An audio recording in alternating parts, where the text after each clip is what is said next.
Hola, buenas tardes. Un saludo a los que están conectados. Hay varios de ustedes conectados, así que saludo de mi parte en esta primera conferencia que me corresponde a mí. Tengo aquí un conjunto de preguntas que voy a ir contestando. Estoy también con Elías Albagli, que está conectado, el economista jefe del banco.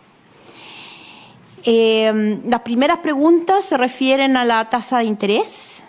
Matthew Malinowski pregunta: ¿tan pronto podemos ver recortes en la TPM o cuán pronto podemos ver recortes en la TPM? ¿Cuáles son las condiciones que tienen que existir para eventualmente empezar a reducir la tasa?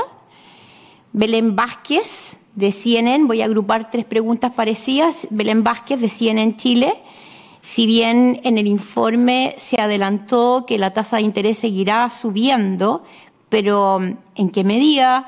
¿Eso en cuánto se traduce? ¿Alza de 50, máximo 100? ¿De qué dependerá? Con los riesgos existentes, ¿ven posible que la meta de 3% tarde más de 2 años en alcanzarse? Y también Carlos Alonso, del Pulso, a la tercera: el escenario base que muestra para la tasa de interés es llegar a un nivel de 7,5 y 8% a mediados de año. De ser así, ese nivel se mantendría durante todo el año. ¿Cuándo comenzaría su reducción? Hola, Matthew, Belén, Carlos Alonso. Lo primero que quiero señalar es que, de darse los supuestos del escenario base que nosotros tenemos, el escenario con el cual estamos trabajando, los futuros aumentos de la tasa de política monetaria se van a dar hacia adelante, que se den hacia adelante, van a ser menores.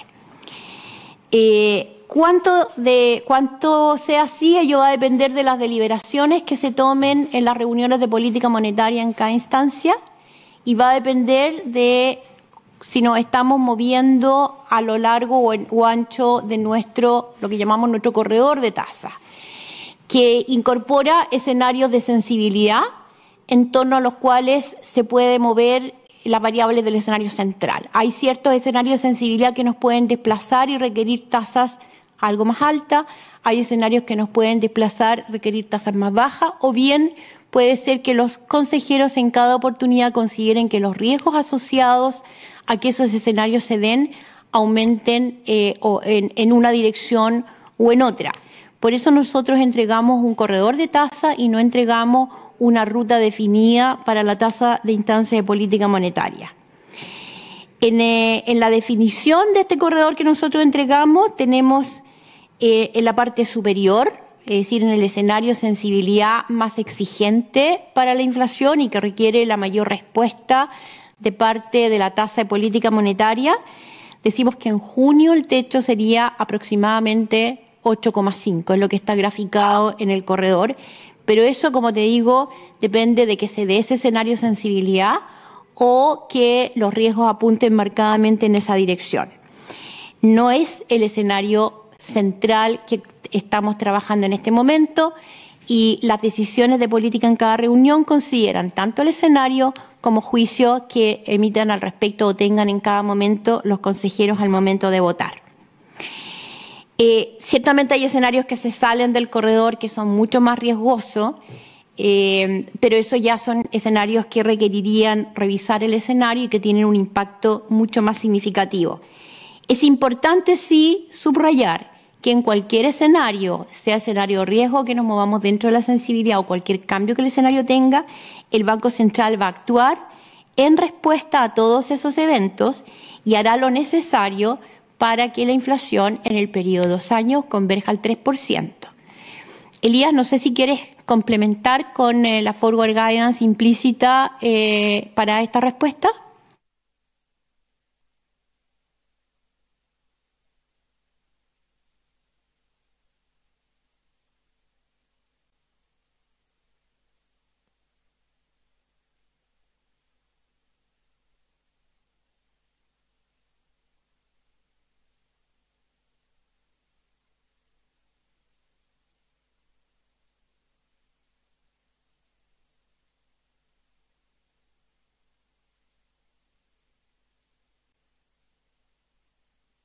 De manera un poquito más rigurosa y clara, para tratar de ser lo más transparente posible. Y lo que el corredor en realidad enfatiza, más que una trayectoria específica, son trayectorias posibles dependiendo de cómo va variando el escenario macro. Entonces, yo diría que es más informativo, más que de una trayectoria específica, de cuáles son como los bordes razonables de la incertidumbre que vemos hoy, y sobre todo de qué es lo que haría el banco si los escenarios macro cambian respecto a lo que contemplamos como el escenario más probable. Solo se han habido dos ejemplos de, por ejemplo, si tenemos más inflación de lo que anticipamos, o también hay escenarios que podemos tener una debilidad de la economía mayor, y eso requeriría obviamente un alza de tasa menor y quizás empezar a bajar tasa un poco antes. Todo eso está escrito como los bordes de este corredor de IDP. Gracias. Gracias, Elia. Gracias, Elia. La otra pregunta es de Carlos Alonso, de nuevo, del pulso a la tercera, se refiere a la inflación. Está directamente relacionada con la pregunta anterior y nos dice, ¿hay riesgo de que la inflación sea más persistente y termine sobre el 5,6% que proyectan para este año? Carlos, como muy directamente relacionado con la anterior, el escenario más tenso del corredor, el que marca el borde superior del corredor, precisamente apunta a que pudiera darse alguna persistencia mayor de la inflación. Naturalmente eso considera algunas décimas adicionales de inflación y una respuesta más exigente por parte de la política monetaria. Hay una pregunta de Paula Santibáñez, de Valor Futuro, que dice, ¿es posible conocer cuál es la composición de la variación en el cambio de la proyección de la inflación anual y cuánto influye el tipo de cambio real en eso? Hola, Paula. Le voy a pedir a Elías que ponga los números exactos de esta respuesta. Muchas gracias por esa pregunta, la súper buena pregunta. En este IPOM, igual que el anterior en diciembre, estamos haciendo también más esfuerzo en ser lo más claro posible en cómo cambian las proyecciones de inflación y a qué lo estamos asociando. Entonces yo los invito a que revisen el IPOM, en particular el capítulo quinto. Hay un gráfico, el gráfico quinto punto 5, Romano 5.5, que lo que muestra es justamente eso, cómo está cambiando la inflación para el que estamos proyectando ahora, para fin de año, y lo compara con cuánto proyectábamos también para la inflación de fin de año, pero en el IPOM anterior. Entonces es como un gráfico de cambio de proyección. Bueno, y estamos proyectando una inflación que es 2,4% mayor. Ahora, ¿cuánto de eso viene por tipo de cambio? La respuesta es prácticamente nada. Casi nada. Tenemos un tipo de cambio que ha bajado un poco respecto del IPOM anterior. Si comparamos los cierres estadísticos del IPOM anterior y el tipo de cambio está como 30-40% más bajo. Pero al mismo tiempo estamos también introduciendo algunos juicios de que, dado que el tipo de cambio ha permanecido en niveles relativamente elevados por tanto tiempo, esperamos que se mantengan los niveles actuales por un tiempo más largo. Entonces al final, esos efectos como que se compensan un poco y el tipo de cambio prácticamente no está incidiendo en la mayor inflación que estamos proyectando.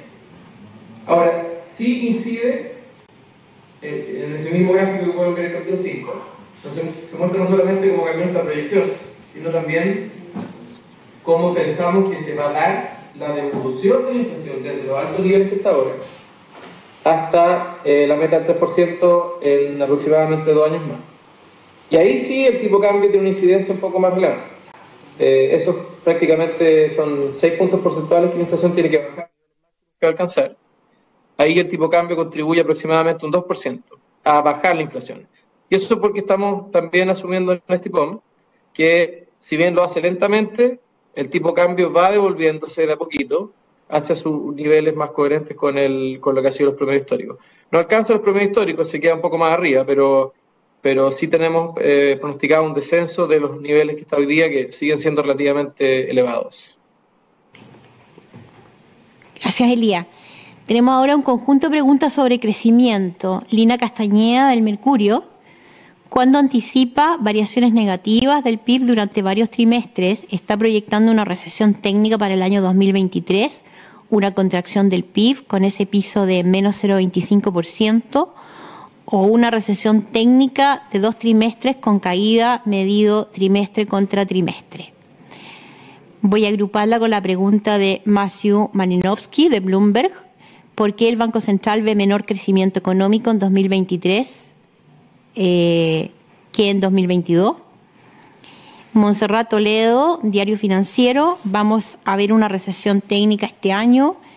Mirando las proyecciones del PIB, se podría interpretar que hubo una alza excesiva de tasas. Y después tenemos a Valentina López, medio interno de la Universidad Adolfo Ibáñez, qué se podría hacer en materia de políticas económicas para aminorar el riesgo de recesión. Voy a tomar las primeras que apuntan más bien a qué es lo que significa la evolución del crecimiento. Lo primero que quisiera decir es que efectivamente lo que incorpora este informe de política monetaria es una evolución en la cual vamos a ver varios trimestres con caída del producto.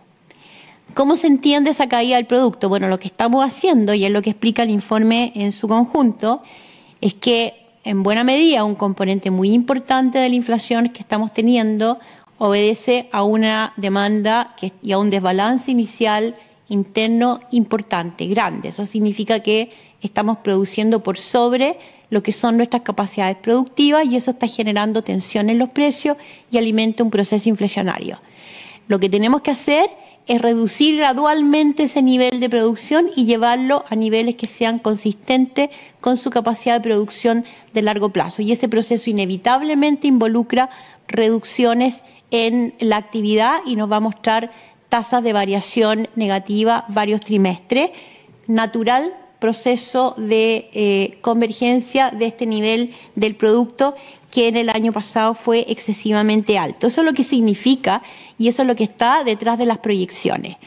Ahora, eso es más notorio este año, tiene un ritmo lento todavía en el transcurso del próximo año, en que el proceso termina de ajustarse, y hacia el año 2023, que es la pregunta de Matthew Malinowski, el Banco Central ya está diciendo que el ritmo de evolución de la economía es más consistente con crecimientos potenciales y con la evolución de variables en su situación ya de crecimiento de largo plazo.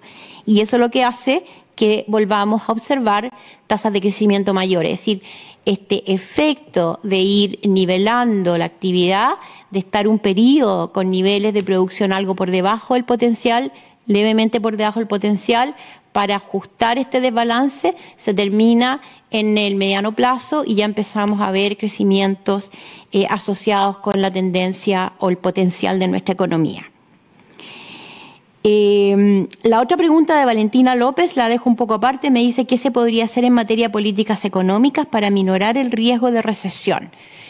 Asociado a lo que comentaba Valentina, el riesgo, el tema que estamos haciendo es incorporar en la economía un ajuste suave, lo más suave posible, para que la inflación converja dentro del periodo de 3 años.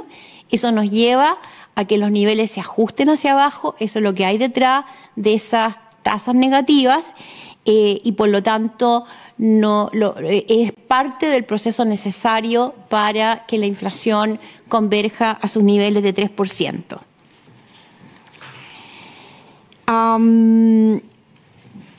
Salario mínimo y MEPCO. Aquí hay una pregunta de Lina Castañeda, el Mercurio.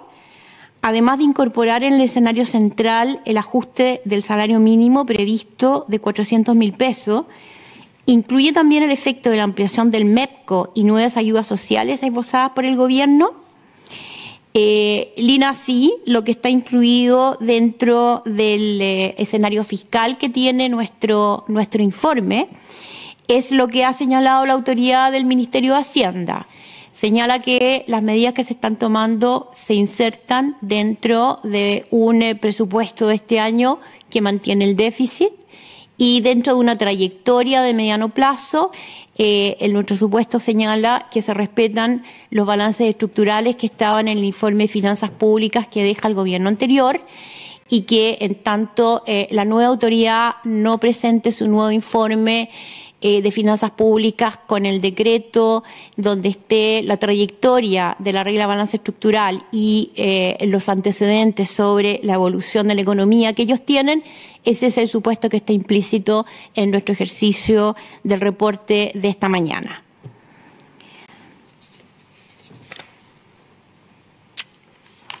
Hay una pregunta ahora de Belén Vázquez, de CNN.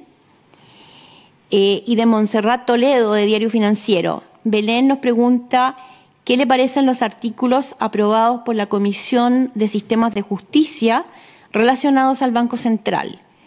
¿Coincide con el Ministerio de Hacienda respecto a que son moderadas? Y hay una pregunta de Montserrat Toledo, del Diario Financiero, ¿qué le parecen los cambios sobre el Banco Central ya aprobados por la Comisión de Sistemas de Justicia de la Convención Constitucional, que tienen que ver con mayor coordinación con el gobierno, que los consejeros sean elegidos por la alta dirección pública y con eliminar la participación del presidente de la República en las designaciones? Gracias por la pregunta. Quería contestarles lo siguiente. El Banco Central tiene como política, y así lo ha presentado desde que se inició este proceso, ser muy cuidadosos y respetuosos del trabajo de la Convención, y hemos opinado técnicamente en la instancia definida al efecto. Valoramos las declaraciones, valoramos las reconocimiento en la valoración de la autonomía del Banco Central, su carácter técnico. Creo que son plus que han sido respetados masivamente y que buscan ser recogidos por la Comisión. Sobre el contenido mismo del proyecto, yo solamente no me voy a referir por el momento, solamente quisiera agregar que en la oportunidad en que nosotros, en la instancia que fuimos a la Convención, al inicio del proceso, entregamos antecedentes sobre cómo son las prácticas que recogen estos parámetros de autonomía y el carácter técnico de bancos centrales en otros países. Señalamos el valor de mantenerse aislados del ciclo político para que nuestras decisiones sean independientes, tener metas precisas y acordes con los instrumentos, de modo a facilitar su adecuada evaluación de parte de la ciudadanía y de las autoridades. Y ciertamente que el ejercicio de esa autonomía tiene que tener en cuenta, tiene que tener presente las orientaciones de la política del gobierno, lo que hoy día está presente en el marco institucional también, y eso lo valoramos, creo que es importante que así sea. Juicios independientes enfocados a la meta es lo que creemos que una institucionalidad debe fortalecer. Y sobre el contenido mismo lo tenemos que leer mucho más precisamente, pero en todo caso estamos abiertos a contribuir en las instancias oficiales que correspondan con la Comisión. En materia de incertidumbre, hay una pregunta de Lina Castañeda, del Mercurio. ¿Por qué no incluye el informe un análisis de los efectos de incertidumbre que han provocado los temas que han surgido con la Convención Constitucional? Nosotros en el informe damos cuenta de que en general el factor incertidumbre está muy presente en el contenido del reporte y en su incidencia en la macroeconomía. Y cuando nos referimos a la incertidumbre, estamos hablando de factores locales y externos. Estamos en un contexto en que la incidencia de la incertidumbre por factores geopolíticos es extremadamente alta, y estamos conscientes y hemos señalado en diversos informes que la incertidumbre es una variable relevante que penetra en los precios de los activos financieros y tiene incidencia en el comportamiento de esos precios y por esa vía en el resto de la economía. Lo que tenemos al respecto en el informe es una continuidad en términos de que lo que hoy día los precios de los activos tienen incorporado como factor de incertidumbre. Hacia adelante estimamos que el manejo de ese factor de incertidumbre va a ser razonable, que se va a mantener acotado y que no hay desviaciones importantes respecto de lo que hoy día está considerado en los precios de los activos. Hay una pregunta asociada ahora al quinto retiro. ¿Qué tan probable ven que se apruebe un quinto retiro? La verdad es que no tengo, es difícil jugar a la probabilidad o no de un quinto retiro, pero hay otras preguntas. María Belén Briones, de Tele 13, ¿cuáles son los riesgos que ve el Banco Central de aprobarse un nuevo retiro de fondos previsionales? Un quinto retiro empujaría a subir más la inflación y por lo tanto tener que tomar la decisión de subir más la tasa. De aprobarse este quinto retiro, ¿se subiría la tasa otra vez? ¿Y qué tan fuerte podría ser esta alza? Los retiros de ahorros previsionales primero que nada, fueron concebidos como una medida excepcional en un momento muy particular. Creo que eso es lo primero que habría que señalar al respecto. Fue una situación de emergencia, había una crisis sanitaria y esos elementos hoy día no están presentes en la economía. La reiteración de sucesivos retiros provocó cambios estructurales importantes en la economía chilena y particularmente debilitando el mercado de capitales de largo plazo. Eso significa que ese mercado se contrajo, es más chico, y eso ha tenido una incidencia importante en las condiciones de créditos de largo plazo. Afectó principalmente el crédito hipotecario que fluye a través de los mercados de largo plazo, vía mayores tasas, vía condiciones de crédito en general más estrechas, pero afecta también el financiamiento de inversiones de infraestructura y al gobierno en general. Un cuarto retiro agravaría esos efectos. El desgaste que se produce también se traduce en mayores costos y menores plazos de financiamiento, mayor dependencia al capital extranjero, mayor exposición al riesgo cambiario y ciertamente condiciones de estabilidad financiera se estresarían. Adicionalmente, un retiro está afectando directamente el sistema de previsión social. Y finalmente, asociado a la inflación, la verdad es que un quinto retiro, nosotros tendríamos que mirar no solamente la inflación, sino tendríamos que enfocarnos también en efectos de estabilidad financiera. Tendríamos que mirar con acuciosidad y, como hemos hecho en otras oportunidades, tratar de mitigar los efectos financieros transitorios que se produzcan. No podríamos mitigar los efectos más estructurales en el ahorro de largo plazo. Y desde el punto de vista de la inflación, como les decía, agregaría algunas décimas, pero nuestro ahí tendríamos que combinar la atención en ambos aspectos. La otra pregunta se refiere a la guerra con Ucrania. Valentina López, de la Universidad Adolfo Ibáñez, pregunta: ¿cuánto del impacto económico reflejado en el IPOM le puede atribuir usted al efecto de la guerra entre Rusia y Ucrania o al alza de las tasas de interés? Esta pregunta te la dejo, Elías, te la paso a ti. Gracias, Rosana. Bueno, esa es una pregunta súper importante en esta coyuntura que estamos viviendo.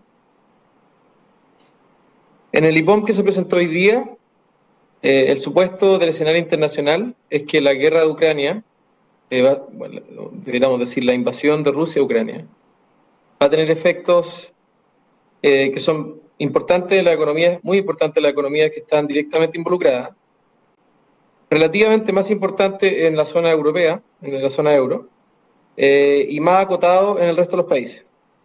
Pueden ver en la tabla de resumen del IPOM, estamos anticipando que el crecimiento para los socios comerciales de Chile va a ser como 0,6% menor este año. Eso es principalmente por la guerra de Ucrania y también un poquito por el proceso de alza de tasa de interés que estamos viendo a nivel mundial. ¿Por qué se produce eso? Se produce un poquito por las disrupciones del comercio internacional, algunos efectos de la mayor incertidumbre en la demanda, pero de nuevo quiero destacar acá que son efectos relativamente más importantes en la zona cercana al conflicto, más acotados en otros países.